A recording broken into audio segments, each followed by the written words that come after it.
Bien, rebonjour, nous voici maintenant avec les exercices.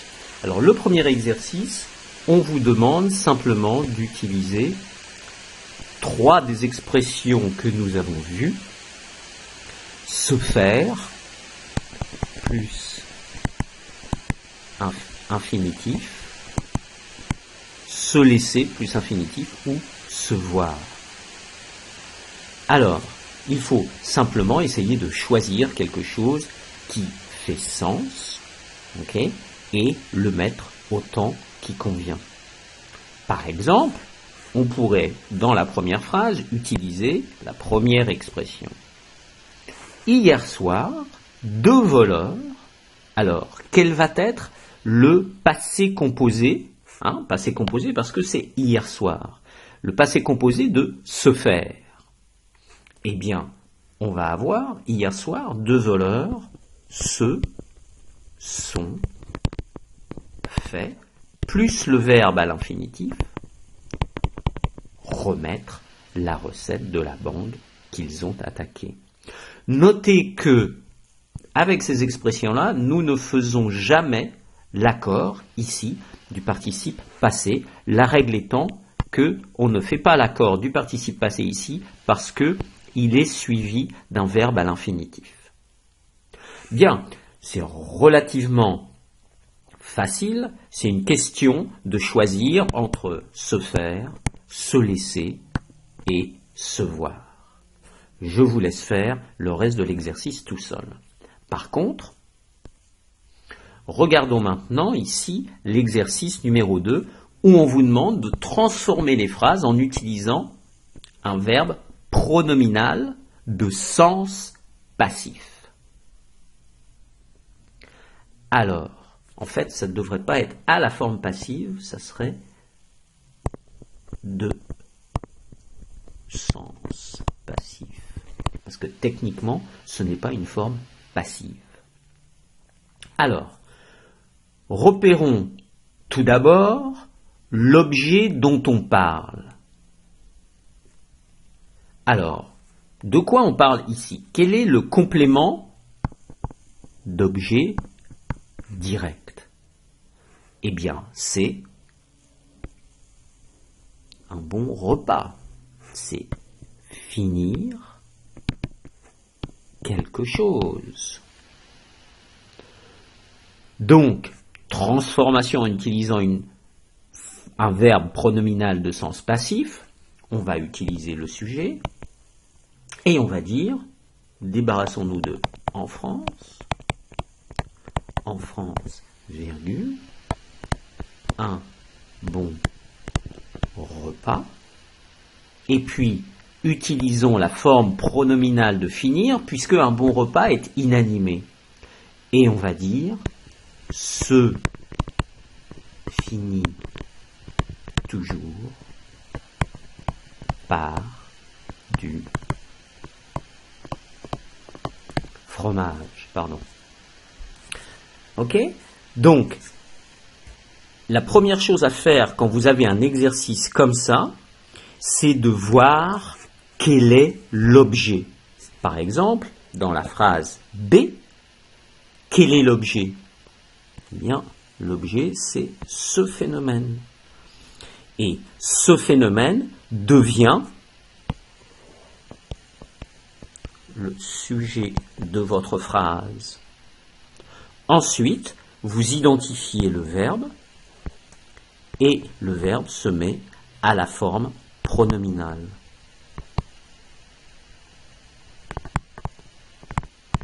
Ok? Donc, même chose, je vous rappelle, première chose, identifier l'objet. Ensuite, l'objet devient le sujet. Troisièmement, identifier le verbe. Quatrièmement, le mettre à la forme pronominale. Donc voilà les 4 étapes, si vous voulez, que vous devez suivre pour faire ce travail. Et puis, bien sûr, on met le verbe au temps qui est indiqué dans la phrase de départ, mais ici, vous n'avez que des temps présents. Bien. Donc, je pense que il n'y a pas de problème particulier. Simplement ici, attention, vous n'avez pas le présent, donc bien réutiliser l'imparfait ici. Et puis ici, petite complication, puisque vous avez devoir. Ok ? Mais quel est le verbe ici qui nous importe ? Le verbe avec un complément d'objet direct. Je vous laisse décider et faire l'exercice. Bien. Maintenant, on vous donne une phrase. D'accord ? Soit avec une structure avec on, soit avec une structure avec un verbe pronominal de sens passif, soit avec un passif. Alors, en fonction de la phrase de départ, j'ai encore oublié un accent, on vous demande soit de faire deux phrases. D'accord ? Donc, soit première phrase avec un verbe pronominal, soit à la voix passive, ou soit avec on. Donc ici, puisqu'on a on, votre phrase ici sera une phrase à la voix passive. Et puis B, on aura une forme pronominale. Ok ? Ici, vous avez une forme pronominale, donc on aura une forme passive, et puis on aura une forme avec on. Bien, c'est pas très compliqué, je vous laisse terminer l'exercice tout seul, et bien sûr, vous vérifierez dans le PowerPoint de corriger. Ici, il s'agit de faire une phrase avec les mots de vocabulaire que l'on vous donne. Donc, par exemple, la daube, qui est un plat français. Quel est le verbe que vous allez utiliser? Et puis, quel est le complément que vous allez utiliser? Et donc, bien sûr, vous allez utiliser une forme pronominale de sens passif. Bien. Même chose, regardons l'exercice suivant. Donc c'est un exercice un peu plus compliqué, puisqu'on vous demande d'utiliser les informations ci-dessous et d'écrire un fait divers, c'est-à-dire un petit texte, comme on en trouve dans le journal. Et il va falloir essayer de mettre au passif les informations quand c'est possible. Donc il y a certaines choses qui ne peuvent pas être au passif ou qui peuvent être difficilement mises au passif. Par exemple, Monsieur Alain Ricourt, routier, conduisait son camion. Bon, on va le laisser comme ça. Mademoiselle Sophie Marceau, institutrice, conduisait sa 307 Peugeot. Bien. Ensuite, par contre, vous pouvez mettre un maximum de phrases ici au passif. Donc, au lieu de dire « un motocycliste a gêné Monsieur Ricou », il faudra transformer cette phrase au passif. Même chose pour cette phrase-là.